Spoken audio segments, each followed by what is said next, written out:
All right, there we go. This is Jeff over here with the Unfair Advantage podcast, where we're going to explore the latest trends, practices in tech sales and hiring with top experts and executives in the field. Each week, I try to get a guest on to join me for a 1 hour conversation about their experiences and insights into how to drive sales, hire, retain top talent, and how to navigate the changing landscape of the modern workforce. So, whether you're a hiring manager looking to improve your team performance, or an HR professional seeking to build a strong company culture, or an executive looking to stay on top of the latest trends and best practices, this podcast has something for you. So join us as we talk about tech sales hiring to discover the unfair advantage that can give you and your business a competitive edge. And today I get to talk to Michael Thompson from DailyPay. And I'm excited to dig in today because you've got a really, really unique perspective on some of this SaaS sales experience that we've been experienced, and here we are at the end of the year. There's a lot going on. As usual, I'm not going to read off your bio. I'm going to let you make an introduction. Michael, tell us a little bit about who you are. You're the senior director of sales at DailyPay. So what does that mean? What does DailyPay do? Please, if you have something you want to plug or pitch, something you're interested in, take a few minutes, relax, and welcome. Awesome. Well, Jeff, thanks so much for having me, and really appreciate the opportunity to come on the podcast and really just get a chance to talk about all this stuff that we're spending so much time focusing on every day. So really looking forward to the conversation today. Like you said, hi everybody, Mike Thompson. I am the senior director of sales here at DailyPay. As you can see, I'm an avid Jets fan. That's usually one of the most commonly used jokes against me throughout these video calls that I do. In my day job, I'm focused on building what we call our SME segment at a company called DailyPay. So a little bit about the company to start. We're a benefit offering for employers to be able to attract talent, retain. So a lot of things, Jeff, that you're focused on in your job, in your day-to-day. That's really what DailyPay is out there to do, but really help companies that are focusing on the employee population that's maybe struggling financially. So DailyPay provides employers the option, right, this benefit to give their employees the option to take access to money that they've earned so far in their paycheck in the pay period prior to payday.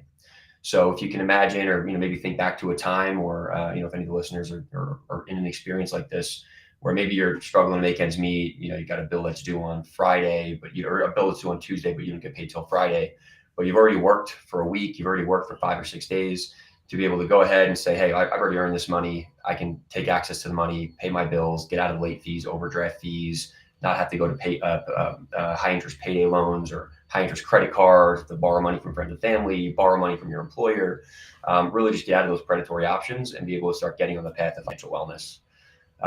So I got to DailyPay about 3 years ago, and really that mission was something that really drew me to the company. And we could talk more about kind of my previous experience, but working in the HR world was something that was really something I got really passionate about. My first job, working in background screening and getting the chance to get back into the HR industry and really focusing on supporting that whole candidate experience, now being able to tie in a mission like DailyPay has, and being able to really help people that need it financially, is something that I'm super excited about.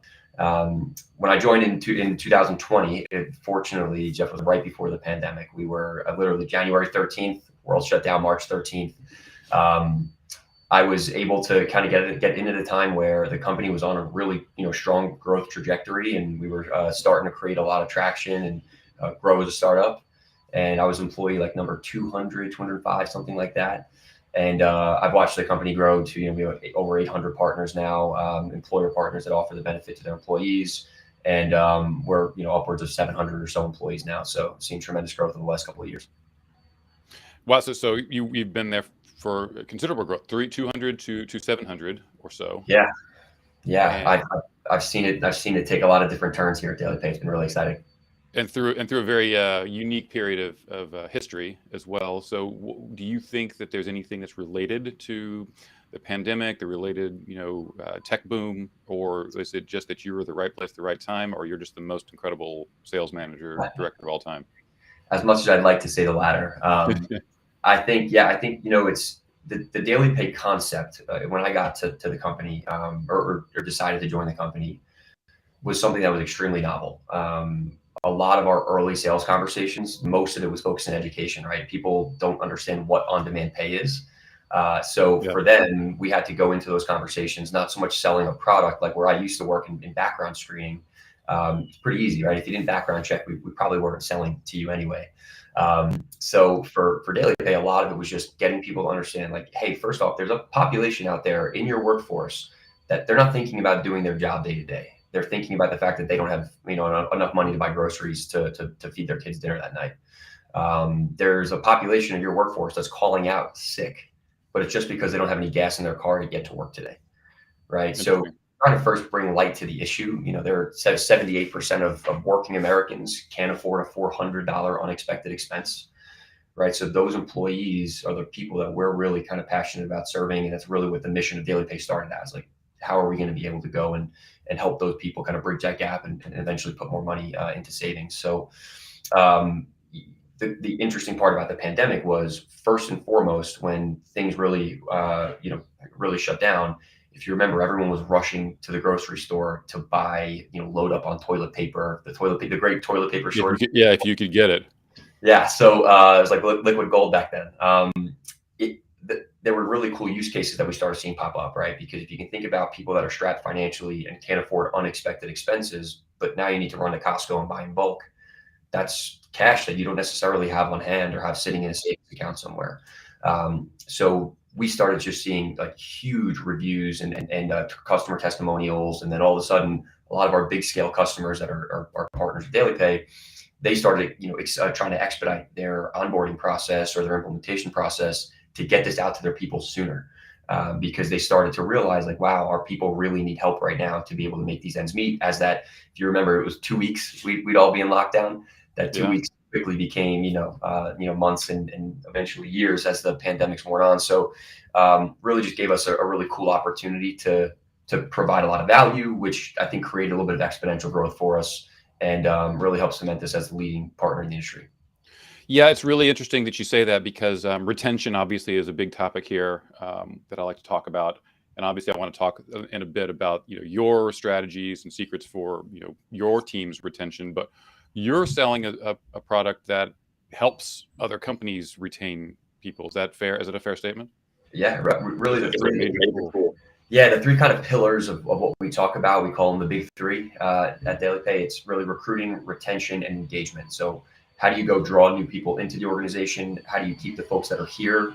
And then how do you engage them to be more active and more thoughtful in their work environment, pick up more shifts, work longer hours, and again, just be more focused on the job by eliminating some of that other, the other potential, concerns and anxieties they have in their personal lives. And that's the approach you're taking when you're talking to your prospects. Those are some of the selling points. Yeah, at the same time, I would imagine you implement some of those just by default into your own team. Yeah. What's cool is all of DailyPay gets DailyPay for DailyPay. Okay. So we not only get access to use the tool, which is really, really cool. Having it on my phone is really fun when I'm trying to, explain it to people and show people how it works. We have savings tools within DailyPay. We've got financial literacy tools within DailyPay. We've got newsletters that go out and kind of show you how you use the benefit, and some commissioned articles and stuff like that from writers that teach people financial health and wellness tips. So yeah, we roll a lot of that out within the organization, and something that we, it's part of our ethos. Interesting. So it really is much more of a platform that sort of creates this holistic approach for people to help them on the path to financial wellness, as opposed to just a SaaS platform that helps a company save money. Yeah, it's funny you say that, because that's really been one of the big things that we've been focused on over the last couple of years since I joined. Right, in the beginning of DailyPay, we were a product. Right, it was a go-to-market on-demand pay product. And as the company's evolved and we've just, kind of grown into what we are today, it's definitely become more of a platform. We've got other tools that support employers, things like off-cycle payments. You can fund digitally right out of the DailyPay partner portal, rather than having to go and like FedEx checks around the country and things like that.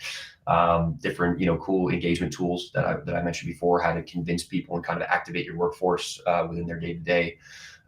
We have a Visa prepaid card now that employees can use. So instead of having to pay for that transactional transfer, they can get the money right on their card, use it at any merchant, take that card with them when they go to the next employer. They need to load funds from other places. So we're really starting to get into much more of a wholesale platform offering versus just that simple single product. And I expect that to continue to grow. And so you're seeing a unique perspective, like I just mentioned. what is it that's happening in the business world? I mean, you said SMB? Is it a wide range of types of companies? Yeah. Does it apply to the tech conversation at all? Yeah, it's a really good question. So for DailyPay as a company, we work really into the enterprise segment. So the segment that I manage is what's called SME, small to medium enterprise. So we don't actually work with companies that are smaller I than. heard SMB. Apologies. It happens all the time, Jeff. And honestly, even when I joined DailyPay, the mission for me was to build this SME segment, right? So we didn't really have segmentation when I joined the company. And the idea was there's this just plethora of companies in this 500 to 2,000 space, which is really where my team Okay. focuses, that really operate like enterprise organizations, but maybe move a little bit faster and have slightly different decision making processes than like Dollar Tree or Target or Kroger, Mhm. who are some of our bigger customers. So it's just really cool kind of place for me where volume is pretty high. We're moving deals through the process quickly. We're speaking with a lot of different businesses, and to your point, it's across every industry, right? In the beginning, during the pandemic, it was hard for companies in like hospitality and entertainment, because those industries were shut down for the most part. But like grocery and healthcare were absolutely booming. So it's been, but again, anyone that's hiring employees that are, I like to kind of frame it in like the minimum wage to like $30 an hour are going to be our typical like employees requiring income now, like the people that need the help financially, living check to check. And then we're seeing a huge shift in the workforce into anyone that's hiring like kind of millennials and Gen Zs that are just expect everything instantly. I DoorDashed my dinner last night, so when you expect things to just be kind of at your fingertips, that's another really cool part and cool aspect of DailyPay, where in the world of Venmo, you expect to be able to move your money whenever you want to, when it's actually your money. So those are really the two kind of employee populations, and then anyone that hires those types of people, we see Mhm. a lot of value in. I love the this idea that we've moved to this instant gratification, but you see a lot of a lot of that's changed when you see like Uber and Lyft have changed their pricing. It's no longer sort of um, the free ride or the discounted ride. Is that changing, or are we still? Is this going to be a permanent move for people who are sort of have this expectation of just immediate, you know, access to things? Yeah, I don't see it changing, to be honest. I see immediate access and flexibility to Hmm. continue to be a theme across really everything that we interact with. I think if you look at I was reading a stat on Twitter the other day. I'm sure you've seen it. Like the biggest hotel accommodator is Airbnb. The biggest but what is it about? I'm trying to think of the way that they described Uber is Uber, right? The Hmm. biggest distributor is DoorDash or whatever the case is. The biggest players in these individual industries are the ones that disrupted those industries, and that's really kind of how we see ourselves at DailyPay, where one of the things we talk about all the time is rewriting the invisible rules of money. Like the the reason people get paid every 2 weeks has nothing to do with the employee. It's all because the employer doesn't want to Yep. process payroll every single day, right? So when you think about it like that, and you think about the fact that the service has been offered, right? Meaning the employee worked. I offered my services for this 8 hours that I worked at, McDonald's or whatever the case is. I the only reason I'm not getting paid is because there's taxes and there's all these things that the government says have to go into the employer's responsibility of issuing Right. those funds. So for us, we see we see this just being a more consistent thing, and we're seeing it in our competitive landscape too. When I joined DailyPay, there were like 6 companies that we were keeping an eye on that were out in the market. Hmm. Now there's 50 different ways, whether it's vendors that are doing similar operations like us, HCM platforms offering it themselves, the direct to consumer offerings like you see with like Chime or some of those different companies. There's so many different ways to have flexibility and fun. So I see it going, kind of like you said with Uber. I see it going, just becoming much more common, and really just the standard, almost kind of like table stakes as an employer, that you pay flexibly, you have flexible options with the way that your employees interact with their money. I hear you saying that you offer this product, this solution to things that really help people's lives, the day to day lives. and that the technology that that you're a part of is not slowing down or receding. So are you is what I'm hearing you say that technology is saving the world? Yes, Because exactly. sometimes we think it's destroying it. Well, I think, What can you read? until we start seeing the Amazon robots start storming out of the warehouses, I think technology like DailyPay is in a good place.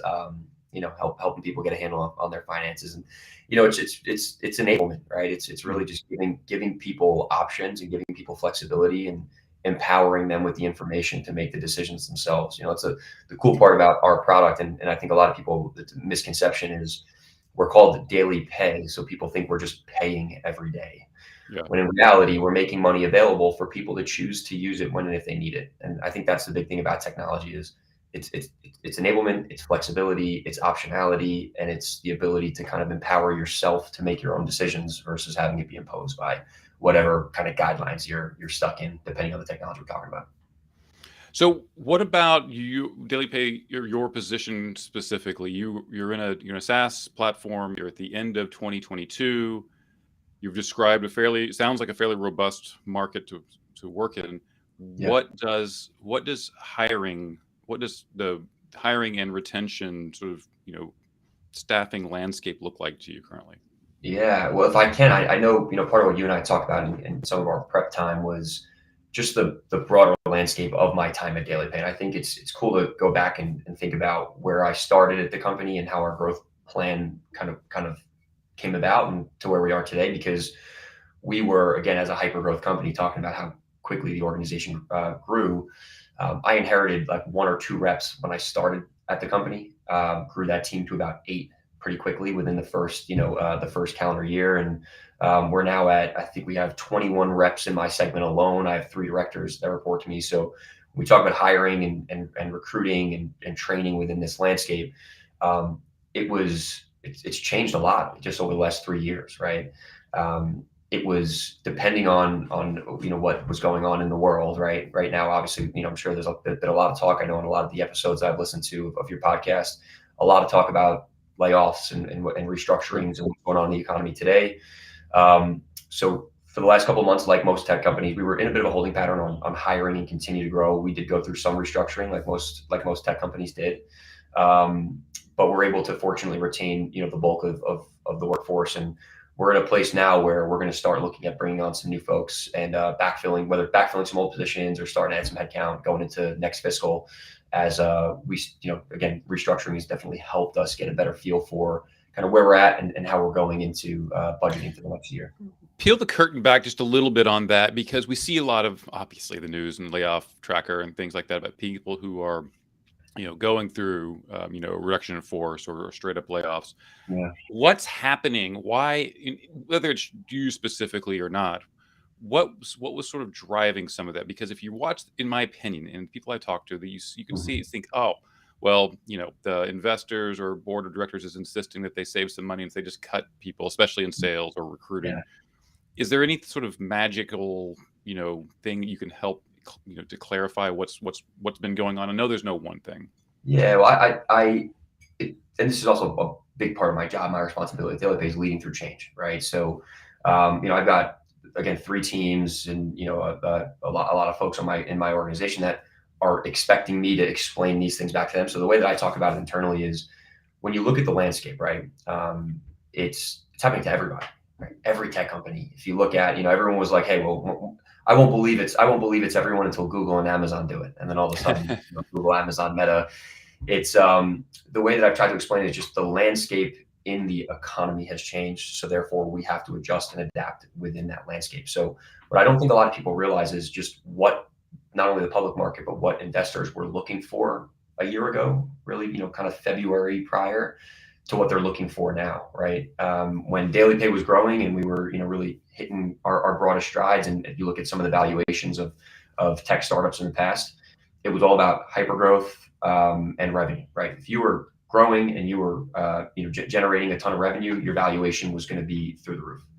And like you said, with the economy, everyone is just investors in the public market are transitioning more to safer investments with, is what it feels like. And they're looking for companies that are going to be more focused on profitability, safe and restricted spending, and really making sure that they're getting the most out of the dollar that they put in. So not necessarily they're looking to save money or like cut costs, but just be smarter with the dollars that they spend. So there really is truth in this narrative that money was cheap, growth at all costs was really the thing that people wanted to see, and therefore that's what we got. And we're just seeing a shift to, more.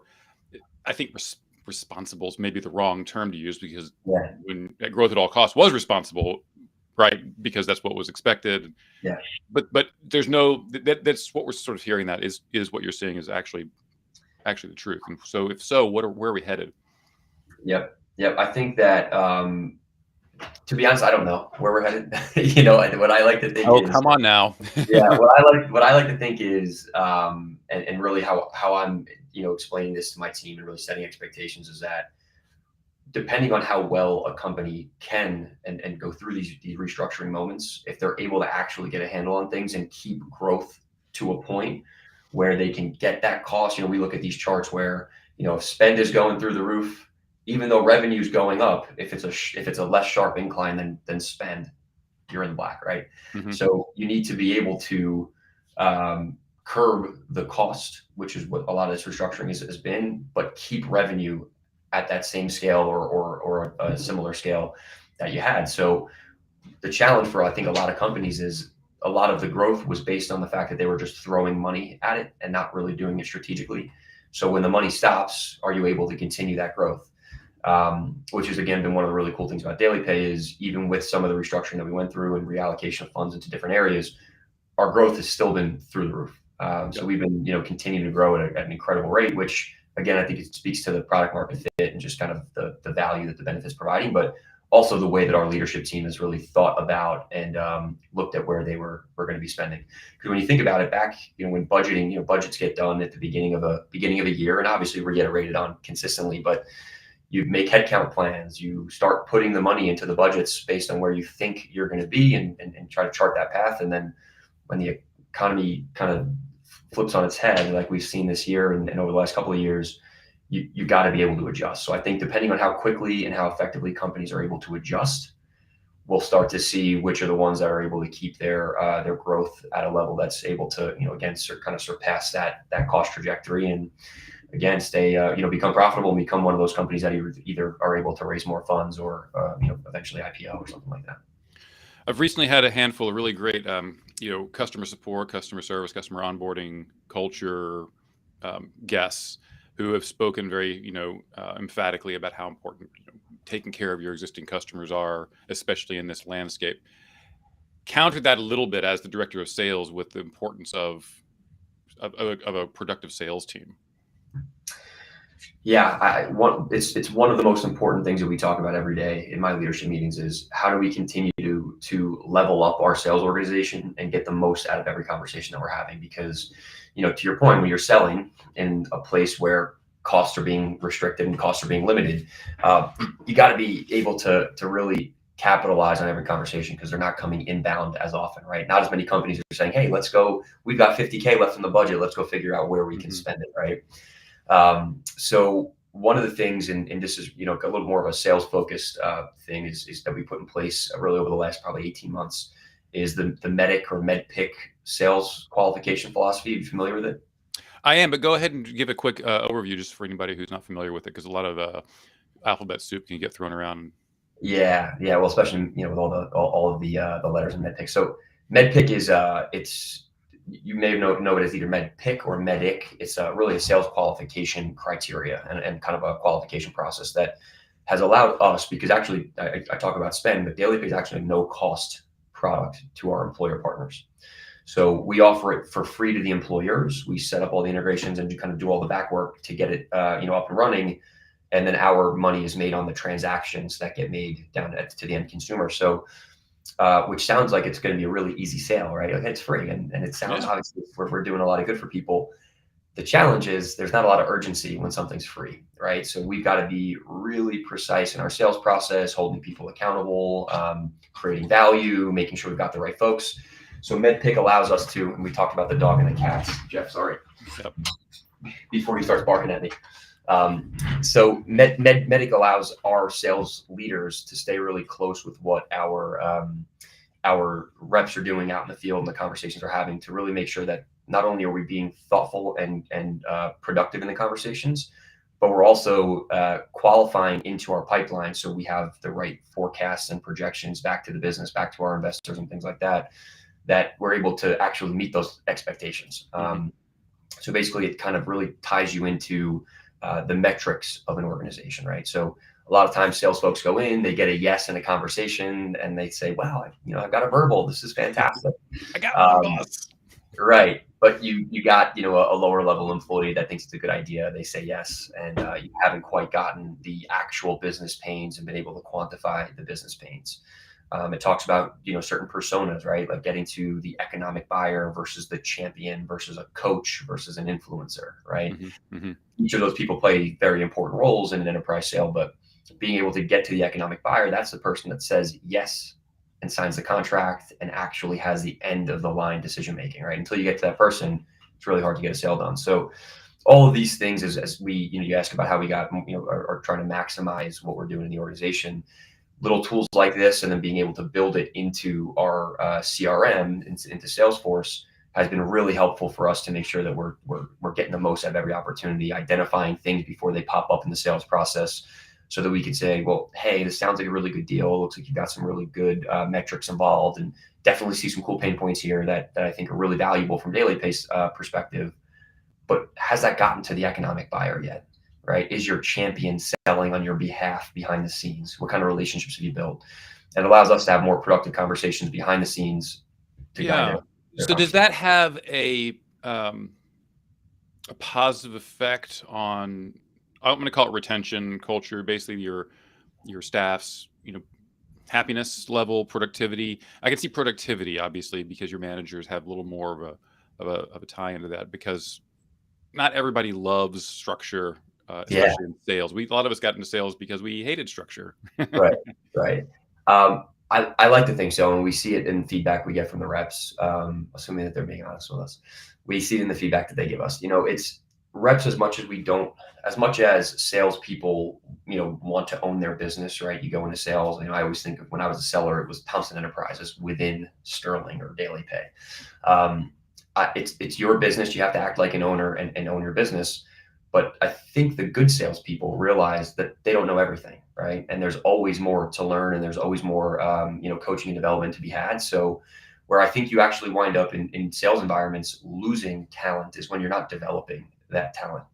So, sometimes you go hire the person that's had 10 years of success in their past, but then you bring them in, you give them no structure, you give them no tools, you don't give them feedback, you don't develop them. If for whatever reason they're not seeing the success that they expected or the success they had in their previous roles, that's a quick way that a top producer is going to wind up turning over. So the way that we see it is, it's people come to DailyPay because they're excited about the mission and everything like that, but they're excited about being part of hyper growth, building something. Like, we talk a lot about changing the world, and a lot of that comes from what we do as an organization, but the way that we develop our people. Change is constant, development is constant.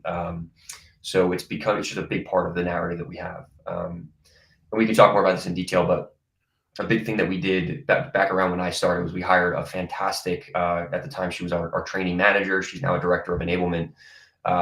This woman by the name of Amanda Romeo, she's just built this fantastic program that we have internally that's got a lot of like self-serve trainings, things within our learning management system, things that are like product focused, but also this, the concepts of MedPick are all built within it. The concepts of, bilateral concessions and creating friction in the sales process, all the buzzwords and the tools that, sellers are finding, all the books that they read. Sure. She's a seller at heart, and she's built a lot of really good self-serve content that our reps can constantly go back to, coach up when they've got a gap in calls, or they've got a slow day on a Friday or something like that. They've always got a place to go back to further certifications and things along those lines. So that sounds great. So yeah, there's the flip side, right? I kind of went at it first at the negative, but development is always a great retention tool. Fair. I mean, no matter what it is. How do you hire for these particular roles? Are you looking for somebody who's younger, greener, not less experienced, and therefore able to take on some of this training, as opposed to somebody who may be a little more seasoned, who might have some bad habits? Does it matter? And And if you're gonna tell me something like, well, I hire people who are coachable, please be specific because I'm gonna Yeah. ask. Sounds good. We do like coachable people to start with, but yeah, the way that we look at it at DailyPay, and again, it's evolved over time. I think, being how closely we work with payroll. Obviously, we, as an extension of payroll, we integrate with payroll systems. Understanding how payroll works is just a key function to be able to sell our product and to be able to communicate with our buyers. So, leaning on some of the great training programs that are out there in the HCM world. So we've hired a lot of folks from like ADP, from Paychex, from Ceridian, from Workday. So going and finding people that have documented years and years and years of experience and success in the HCM world that are that either have enterprise experience in those roles, right? So if you're selling at Workday, you're selling mostly to bigger companies. Those are folks that are pretty easy transitions for us. But a lot of times we've found a lot of success in hiring folks that have experience in like the small market. So maybe they're only selling up to 100 or only up to 1,000 employee companies. So a little bit smaller than what we typically work with here. So we can level them up on the enterprise sales experience side, but they've got all the makings of a successful seller, right? So they know how to sell, they know the mechanics, they've got the work ethic, they've got that coachability, the things that have gotten them to multiple presidents clubs or whatever their respective terms are at their companies, and then we don't have to teach them the foundations of payroll. And then alternatively, if we can find somebody that maybe doesn't have a payroll background but has the enterprise tech sales background, we've seen a lot of success there too, right? So at least we're not having to teach them both enterprise sales and technology as well as payroll. So trying to find the alternative and then hiring for success there.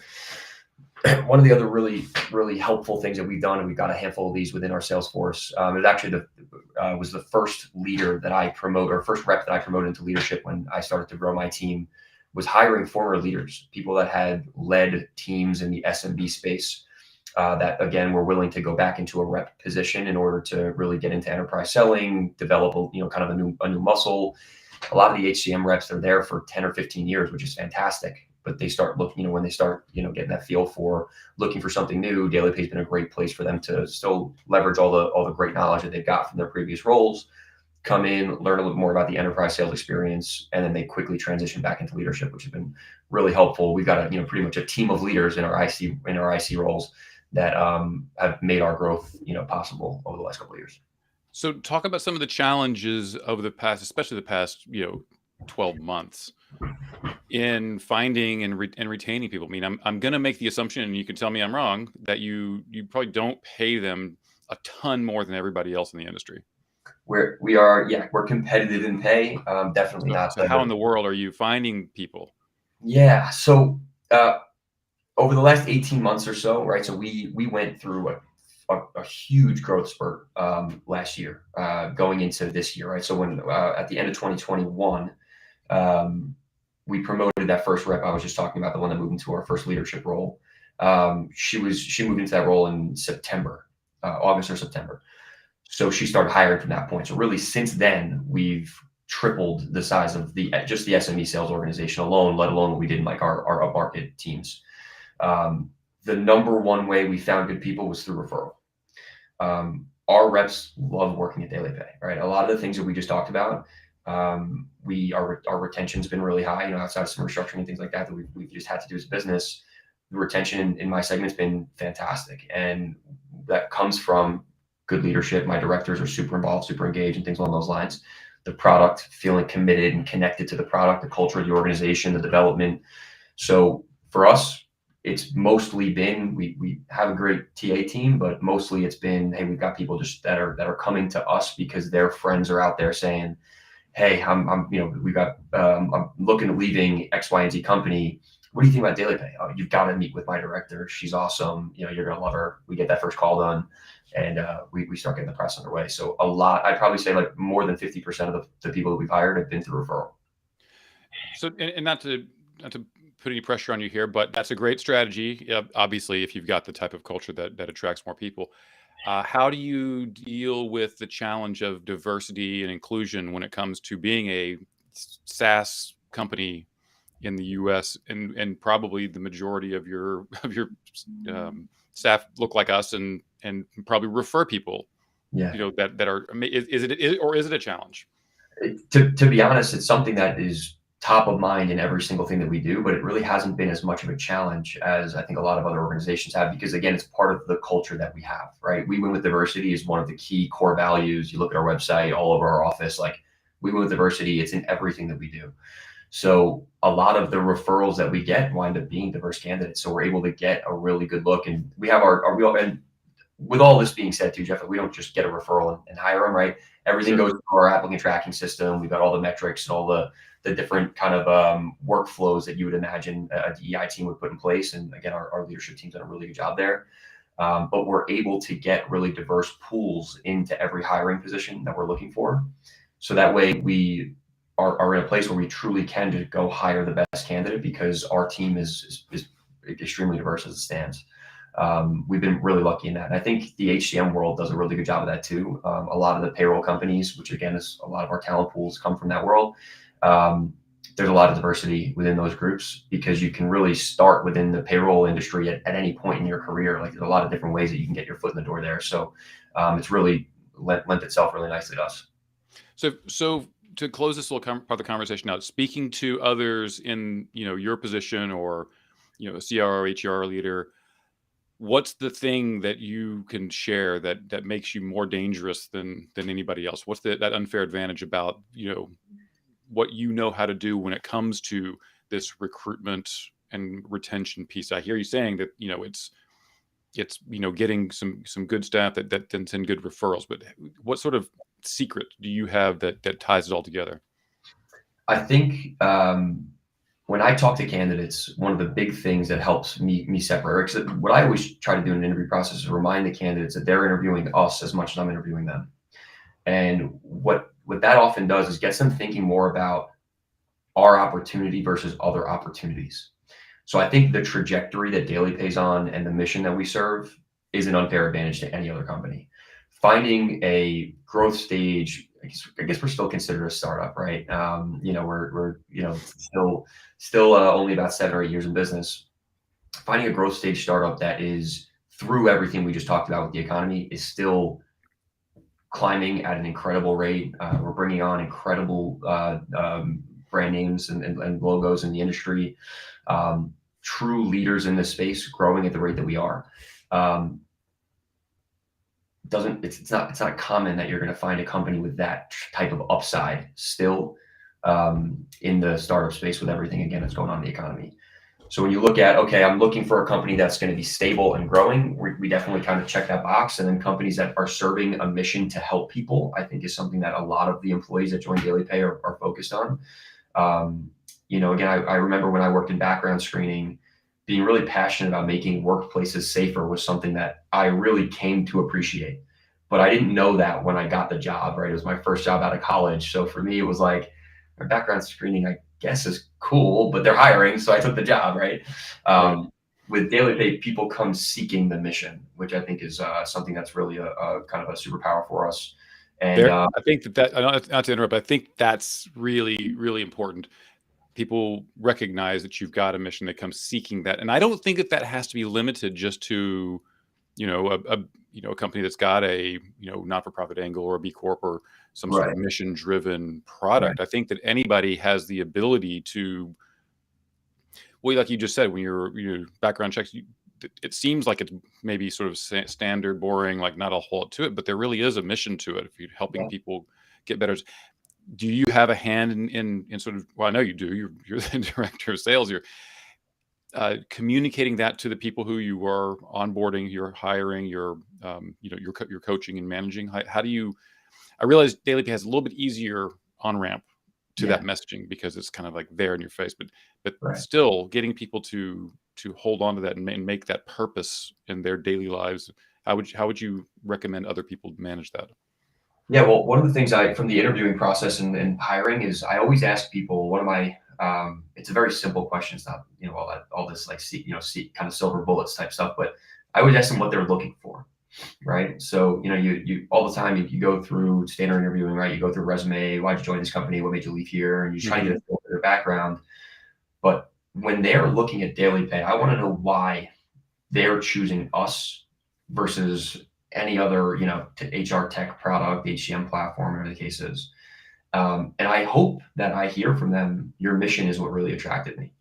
And if it's not, that's okay, right? But I will make sure that I focus on talking more about that mission within the interview process, because if they're not mission driven like the rest of the organization is, they may not wind up being the cultural fit that they would want to be in an organization. All right. Because that's how so many of us feel and think about the product and what we do. So I always try to make sure I'm getting that out in the interview process. Now, people can say that in an interview, and when we help coach people during interviews all the time, how do you verify? How do you sort of prove to yourself that they're not just telling you what you want to hear? Yeah, it's hard, right? But what I try to do is, because our mission is very focused. I'll ask them some follow up around, like, oh, I'm so happy to hear that that's something that really caught your attention. Like, what is it about financial wellness that really gets you motivated? And what's happened a lot of times is people open up about their personal experiences, family experiences, um, to where like this benefit could have really helped them in their personal lives. And when you got that kind of inner motor, that's something that's just, again, that commitment to what we're doing and the mission that we have is really, really valuable. But I'll try to get some storytelling out of them just to understand why, and can they even articulate what it is our mission is, and what and what we actually do. I think is a really easy kind of telltale. Well, and some people aren't mission driven, Yep. but they're incredible sellers or other go to market roles. Do you disqualify them? Do you just tell them, hey, listen, I'm sorry, I know you're focused and you're really good at what you do and you're coachable and you've got a ton of great skills, but you're not going to be a fit because you're not mission driven? I would say definitely not. We listen when we find great talent. We especially in today's talent landscape, great talent is great talent, and that's okay. I think for people that maybe aren't mission driven to start, they can definitely learn it once they get on the job. And I think little things like our user testimonials, when you hear from our users the value that we're providing back to them, it's really hard not to get behind the mission. So definitely not a disqualification, but definitely something I'm eager to hear in an interview process for sure. There's a lot of good science resources out there about how important, no matter who you are, how important like a purpose is in a work environment. Any resources, any books or podcasts or anything in particular that you sort of love you'd love the people that you work with to know about to sort of reinforce some of that? From like a mission perspective, you mean, like to reinforce? Yeah. Let's say I'm come in and I'm just a hunter and I don't really care about relationships. I just want to go sell, but I know that ultimately in my career, there's a feeling of purpose, no matter who I am. Like something's going to need to apply. Maybe a lot of people don't really understand sort of how to get that. Yeah. To tell you the truth, nothing from like a podcast or a book perspective in that regard. But one of the things that we do, kind of really invest a lot of time and effort in at DailyPay, is building a lot of that ad hoc so that our employees can access that stuff within our learning management system. So I think I mentioned before, when you get hear from a user testimonial, like I remember the first one that I read when I joined DailyPay, it stuck with me for 3 years, about a mom that couldn't have, looking at her grocery cart. She had a toddler in the seat and was doing the math on what she had in the cart, looked at her bank app and realized she didn't have enough to pay for what was in her cart. And the term she used was she didn't have to choose between diapers and dinner. Those types of comments and stuff like that, and really just making it visible within the organization, the impact that we're having, is something that we focus a lot on to really build that purpose and build that commitment to the mission. So it's because it's a very unique goal that we have. We really build a lot of that internally. Nice. I'm going to shift gears here a little bit. Do you run a BDR team as well? Well, I have in the past. We have a great BDR team here at DailyPay. I managed them for a bit in the beginning while we were growing and going through a lot of our transition, but I don't today.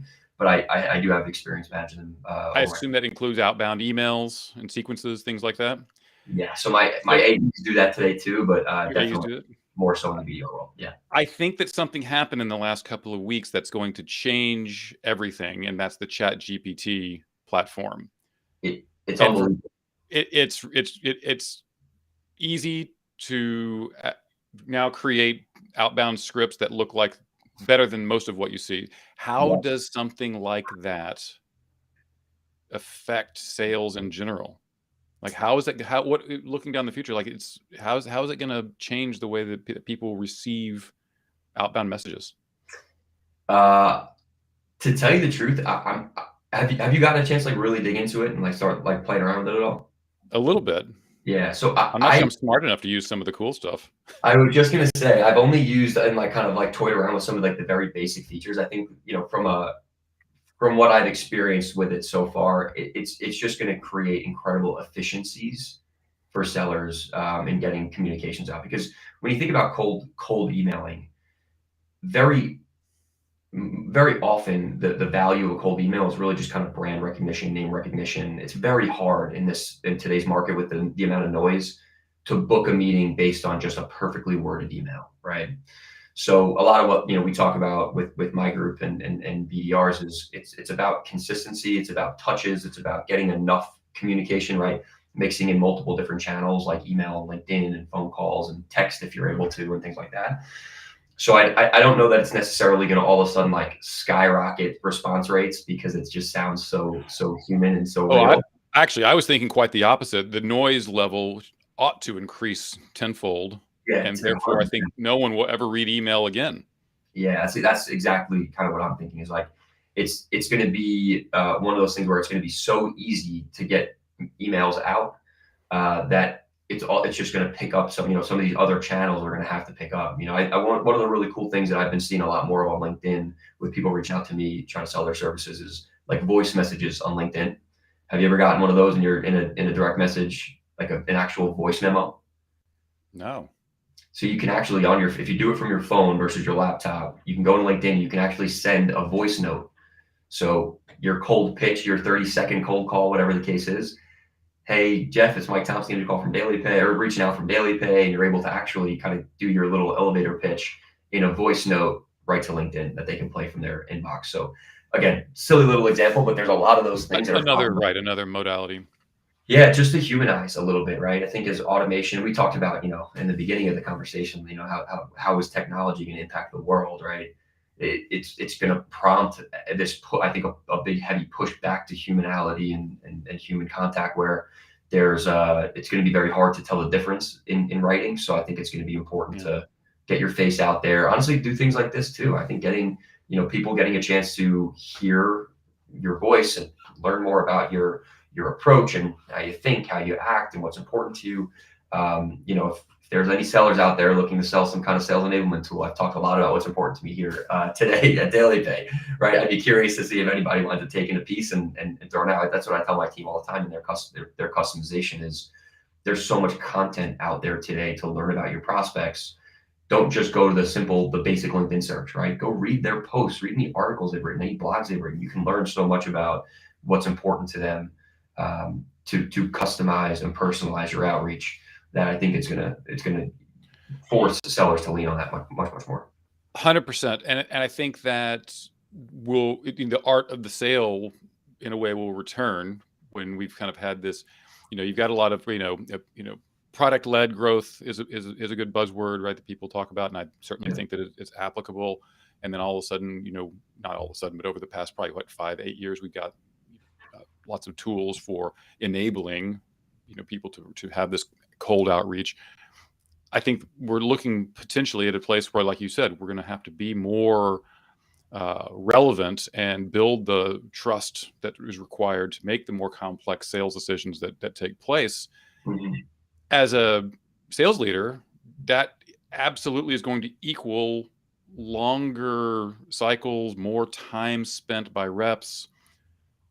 Any advice for people who are managing teams to sort of maybe step back from the brink of like, these are the numbers I must see your outbound daily and still expect certain results? Because I can there's a balance there, which is really great to see the velocity of certain metrics, but they're probably going to mean less over time as opposed to the longer term relationship building. Yeah, we talk a lot about this internally. I think one of the challenges is measuring outbound or I guess output is important because it just shows the commitment to the process, right? Like it shows that you're actually doing your prospecting and things along those lines.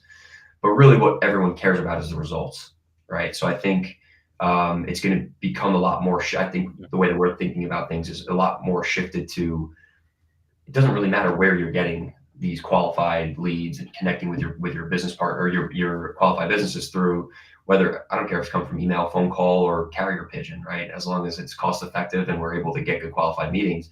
So I think really encouraging reps to be creative. Little thing that we did earlier in the year, we put a little bit of budget toward a mailer kind of contest across the sales reps, and we did handwritten notes with a QR code to connect to their Calendly or like their Sales Loft calendar connection.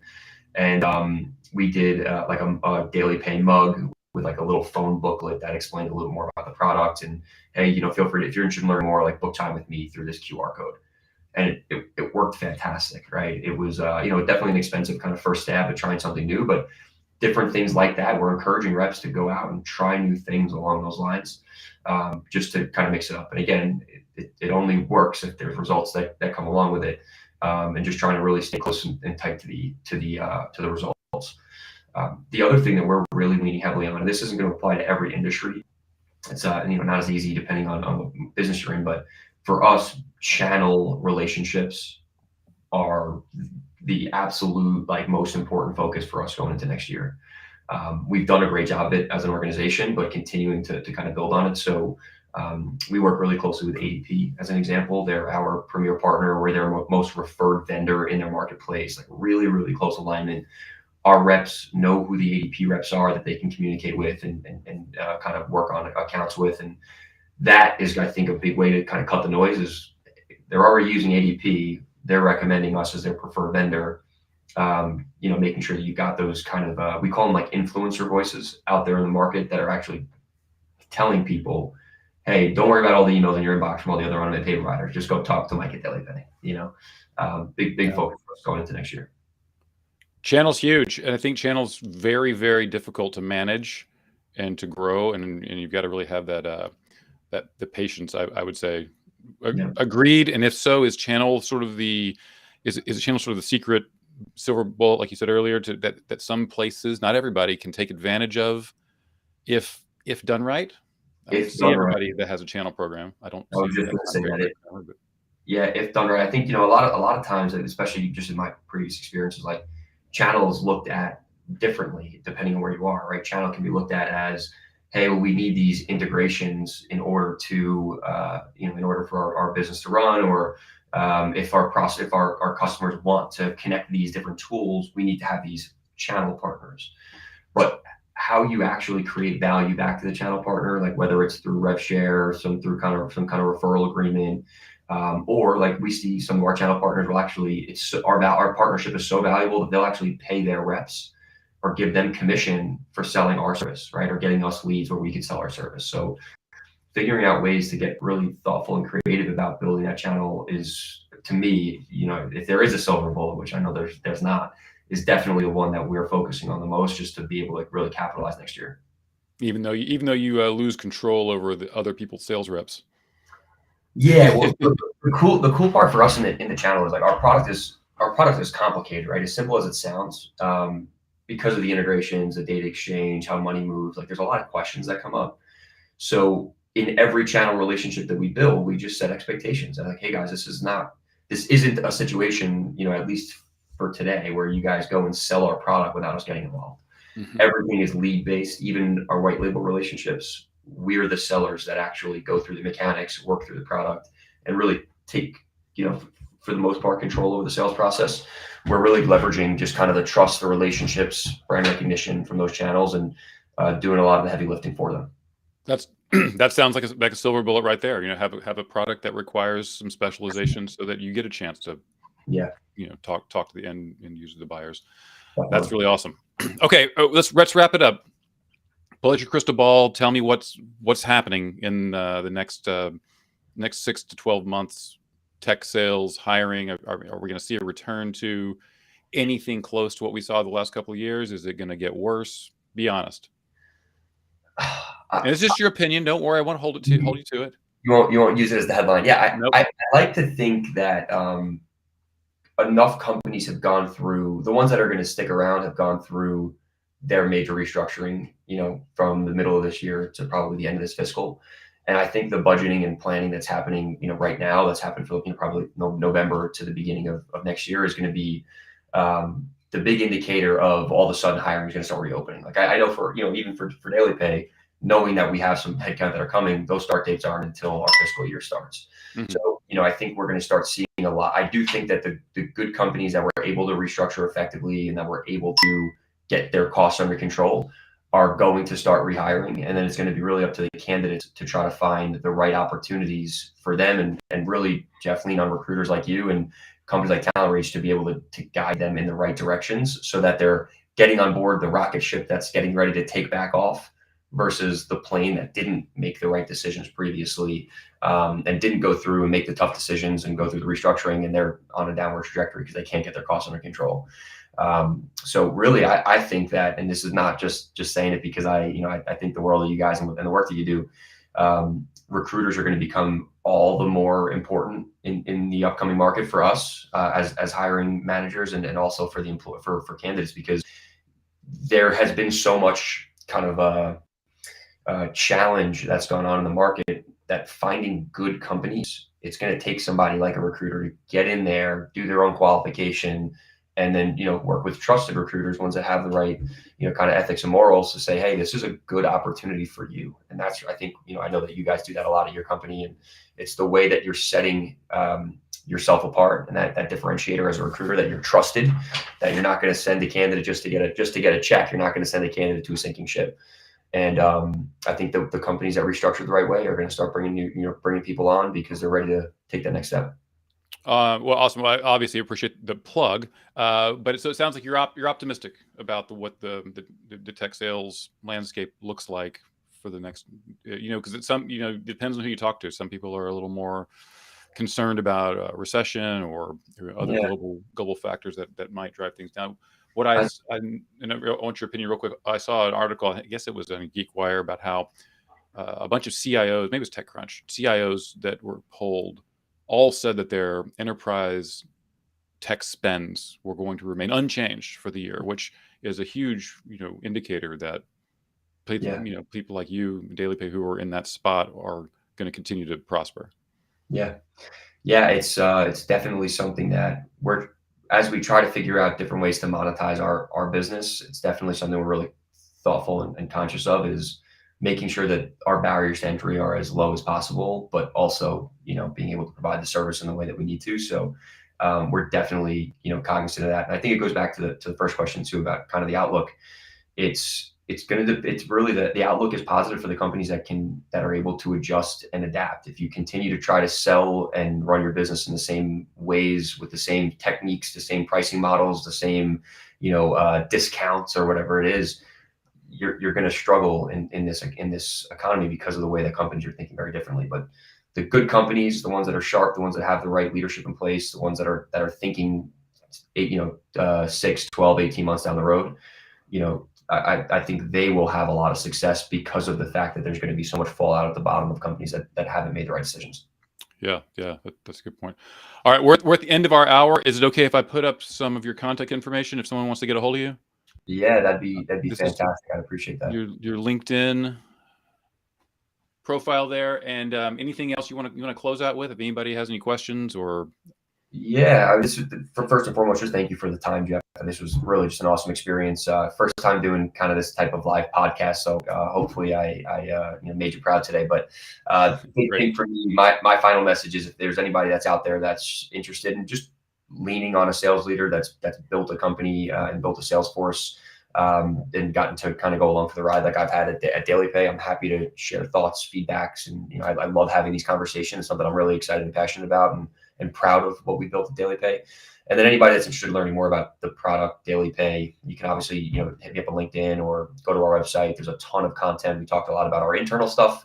There's external stuff to learn about the product, and I'm constantly posting information about our product, about our customers, how the product works. So just connect with me on LinkedIn, and you'll get kind of an influx of it over the course of the week, as I share out to my network. So really happy to connect with you all.